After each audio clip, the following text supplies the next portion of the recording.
नमस्कार दोस्तों, स्वागत है आप सभी का इन खबर यूपी पर। प्रधानमंत्री नरेंद्र मोदी ने 22 जनवरी को अयोध्या के राम मंदिर में रामलला प्राण प्रतिष्ठा कार्यक्रम में पूजा अर्चना की थी। इसके लिए उन्होंने 11 दिनों का विशेष अनुष्ठान भी रखा था।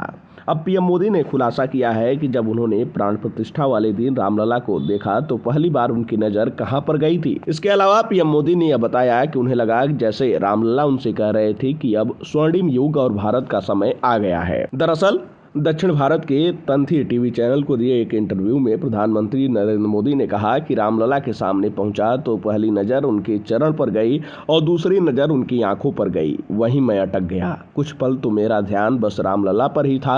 मेरे मन में विचार भाव प्रकट हुए कि रामलला जी मुझसे कह रहे हैं कि अब स्वर्णिम युग शुरू हो गया है, भारत के दिन आ गए हैं, भारत आगे बढ़ रहा है। मैं जो व्यक्तिगत अनुभूति कर रहा था उसे शब्दों में बयान नहीं कर सकता। प्राण प्रतिष्ठा कार्यक्रम को लेकर आरोप भी लगाए गए कि इसे जानबूझकर लोकसभा चुनाव से पहले किया गया है। इन आरोपों से जुड़े एक सवाल पर पीएम मोदी ने कहा कि जब सुप्रीम कोर्ट का फैसला आया उसके आधार पर ही राम मंदिर बनना शुरू हुआ। उसे बनाने वाले लोग अलग, ट्रस्ट अलग था। हो सकता है कि समय ईश्वर ने ही तय किया हो, वरना उसी समय सुप्रीम कोर्ट का फैसला आना, फिर निर्माण शुरू होना और फिर प्राण प्रतिष्ठा होना, इसमें किसी मनुष्य का रोल ही नहीं दिखता है, क्योंकि एक के बाद एक हो रहा है।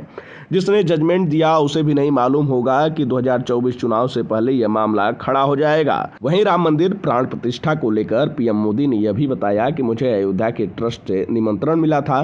पीएम को कई निमंत्रण आते हैं, लेकिन इस निमंत्रण ने मुझे झकझोर दिया। जब से निमंत्रण मिला तब से मैं एक प्रकार से उस आध्यात्मिक वातावरण में डूबता चला गया। मेरे पास इसे बयां करने के शब्द नहीं हैं।